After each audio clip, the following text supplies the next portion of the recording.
Alright guys, welcome back to Keeping Up with the X-Men. Today we are back on Iceman. This is issue 7, and I don't really have anything to say about this cover. It's Iceman. Didn't really inspire me in any way or show me greatness or make me say wow or anything, so let's just go ahead and get into this. Now we start at Bobby Drake's house, his residence where his parents currently reside, and his dad and mother are kind of talking. She's been online researching and things of that nature. And here's the thing. I'm not going to claim that I have any inside knowledge or anything about this. I did read some of the stuff in the back in the reader's column. And it seems like some of the gay community, some of the LGBTQ is taking to this book. And they're really enjoying it, and they're seeing some of their own stuff in it. And me not being a gay man, there's not a lot that I can contribute here. The only thing that I can say is that from an outsider looking in, I have seen this before, multiple times. Not necessarily that I have a whole lot of gay friends, but when I had a girlfriend that had a couple of gay friends, and I also have a very close friend of mine whose brother is gay. And so I've seen this before where they come out, and after they reveal themselves to their parents, they come out, and they're trying to seek some acceptance, and they're trying to say, hey, this is where I'm coming from. I don't even know how I feel about it. I really need your support here. And sometimes the parents freak out. Sometimes they're mad. Sometimes they're okay. But I have seen this one, not necessarily firsthand, but secondhand, I've witnessed where the parents all of a sudden will go into all this research, and their research like, why is my son gay, or this or that, or they want to know more about it and what the lifestyle is and how, they go into crazy research. And I think that's what was going on here. And instead of necessarily discovering, is gay a choice and yada yada and all these other debates and reading up on all this stuff and figuring out whether it's genetic or anything else, or did they make a mistake raising it, all those stupid questions that come up. Sexuality is a complicated thing, and we really don't pick. It's a weird thing. I have my own belief that we don't necessarily choose what we're attracted to because it's so legitimately strange and random. Some people are attracted to smoking. Like that for me, I find that completely dead. There's nothing attractive about smoking. To me, I actually feel like it takes your sexuality down immensely when you put a cigarette in your mouth. It turns me off completely. It just seems disgusting and stupid to me. But there are people out there that for some reason that's a big thing for them. There are people that are turned on by eating. So it's very hard to determine where your argument lies on this, but to me I just feel like there's something in our minds that's just, it's almost predetermined. I don't think we have a whole bunch of choice in what we're attracted to and what we're not attracted to. I think it could be something within the first 2 years of our life, something strange that gets embedded. But all of that aside, and I'm sorry for that weird rant,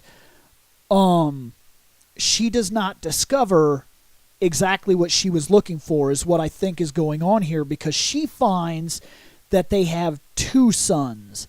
And I hate where this might be going, because I'm wondering if the parents are going to go to the younger Iceman and try to see if he's not gay or something like that. I don't know where this is going, and I hope that we're avoiding like a really nasty situation. But then again, maybe a nasty situation could teach us something. Proper drama, when used correctly, can really help to open our eyes and show us the nastiness of the world and the things that we face on an everyday basis. But I'm hearing a lot of positivity in the writer's column and so on and so forth from the gay community about this book, and that makes me happy. It makes me feel like maybe they are doing something right here. And my first book, where I said it seemed a little forced, it seemed a little fast, maybe that's not the case. And if that's true, that's great, because here's the thing. Every comic is somebody's comic.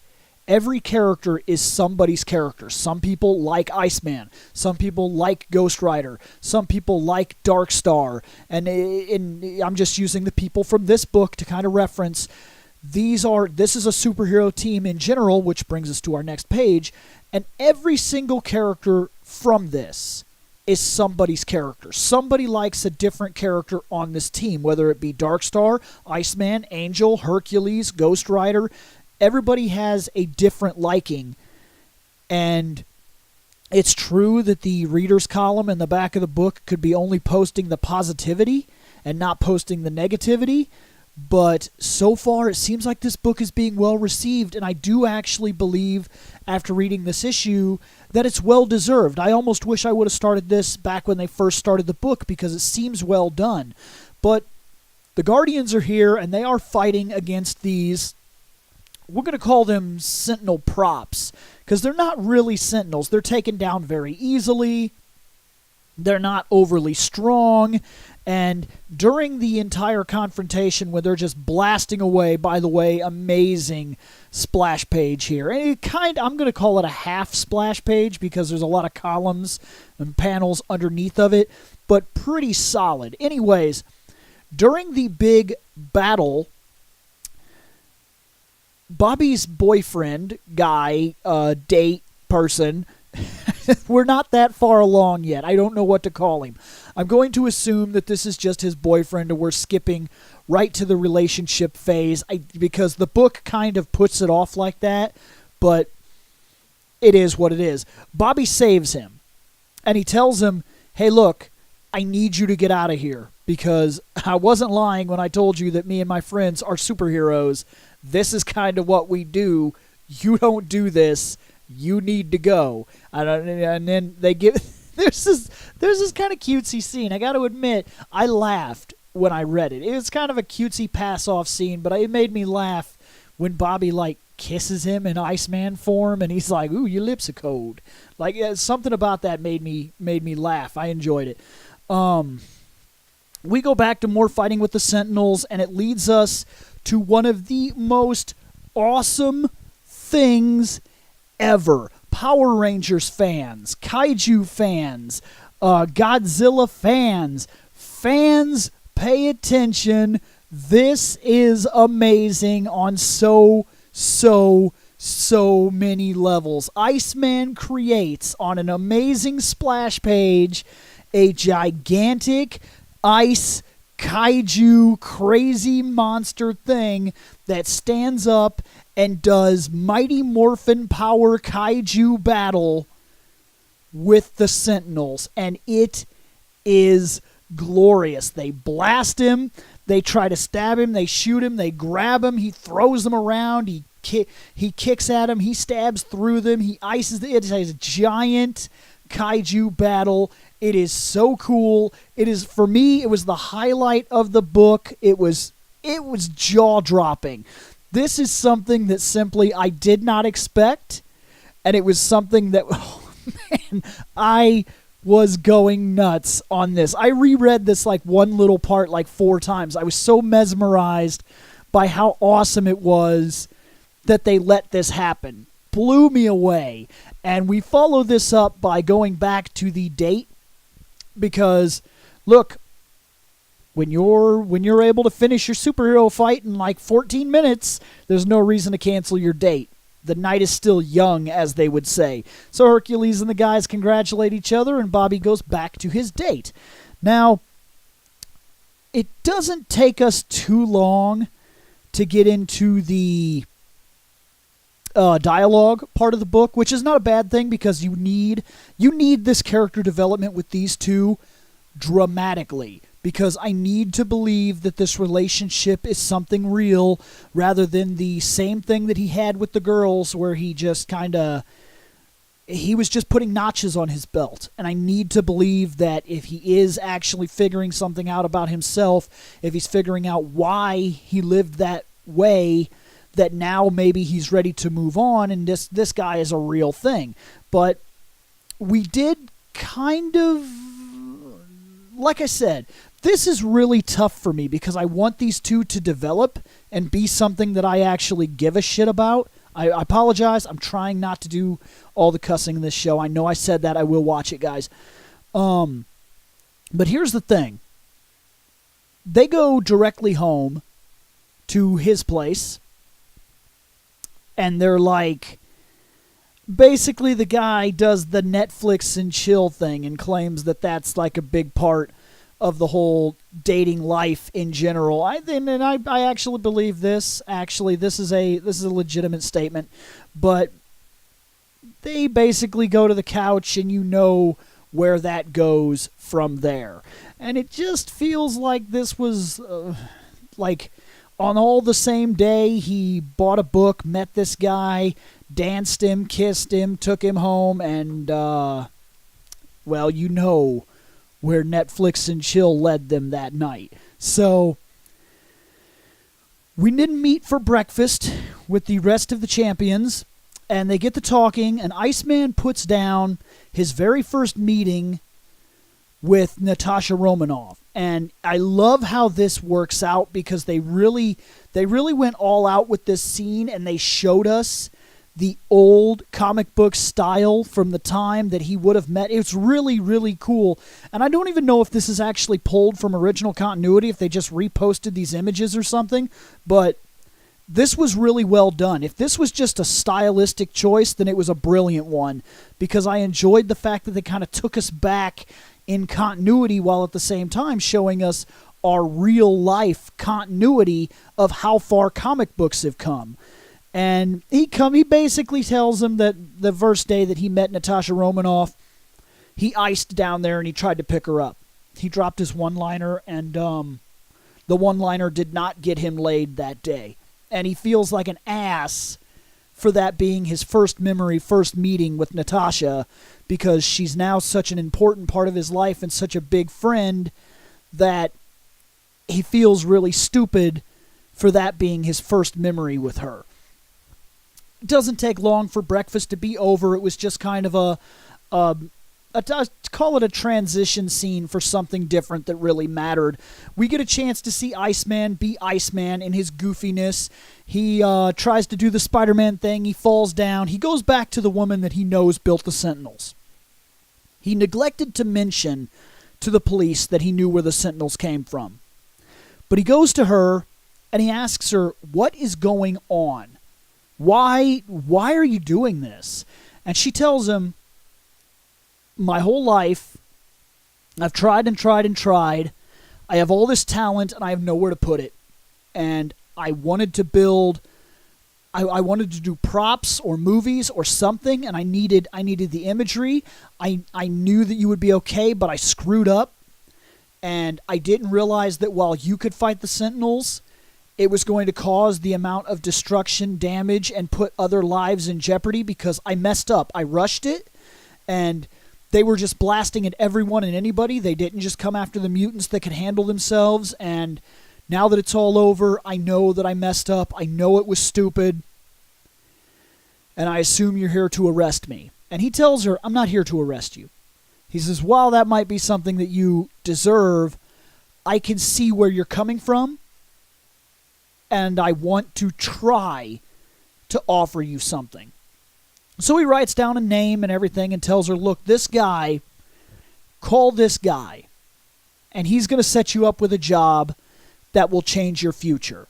I realize that you don't have the college education and everything that you would need to get into a university like this, but this university, especially with me in your corner, they will sometimes work around your education to utilize your talent. And I'm telling you, if you call these guys, we're going to get you something that utilizes your talent.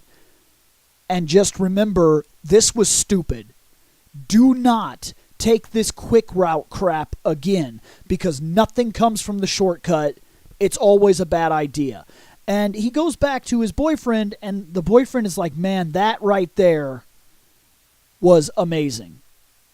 It was cool. It really was, because that right there showed me that you got a lot of heart. And then they go up on the sign, and they go back up to the Hollywood sign, and they kind of cancel out their day. And it's kind of a nice little scene, and we go back to the Xavier Institute. Now, at the Xavier Institute, Angel complains about the size of the room, which, to be fair, he was a lot younger when he lived there. And we get reacquainted with the team and the daily life of the X-Men. And Bobby just doesn't feel like he fits in here the way he used to. Or rather, that everything seems handled without him.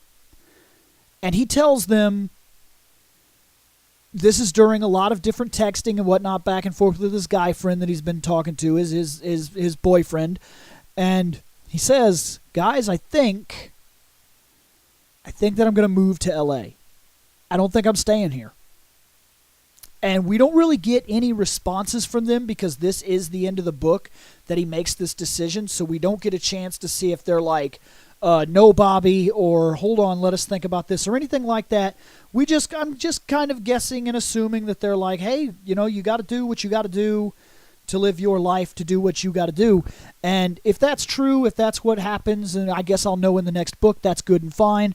But it seems like they're really going to develop this relationship, and that would be good. That would honestly be good. The reason I've not been saying the boyfriend's name, and if somebody knows it, and if somebody could help me, please do.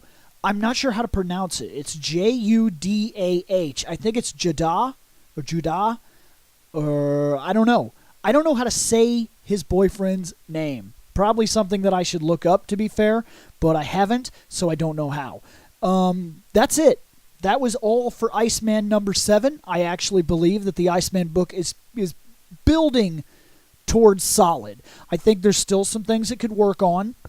I think that the covers definitely need attention, and I'm not trying to be artwork nitpicky, but it's kind of weird that it's the reverse. I actually believe that a lot of the artwork on the inside of the book is better than the cover, and usually that's not what happens. Usually the cover is really crazy good and sells the book, and the art on the inside is not as good as the cover that was on the outside, or the cover will be like of something that you can't wait to see, and then that doesn't even happen in the book.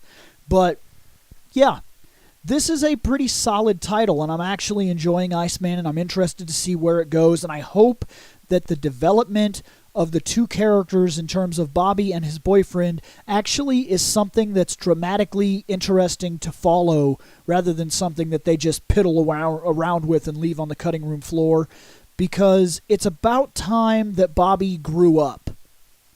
And that's just the way it is. I really feel like these characters, they age, they develop, they advance, they change, and Bobby is one of the few people that has not. He's always been kind of the womanizer player character that makes one-liners and jokes because he's kind of the joke of the team. When he's not the joke of the team, he's one of the strongest characters on the team, but he creates himself as the joke of the team. And I think it's about time that we move past that, because this character is like in his 30s or something like that. It's time to move on.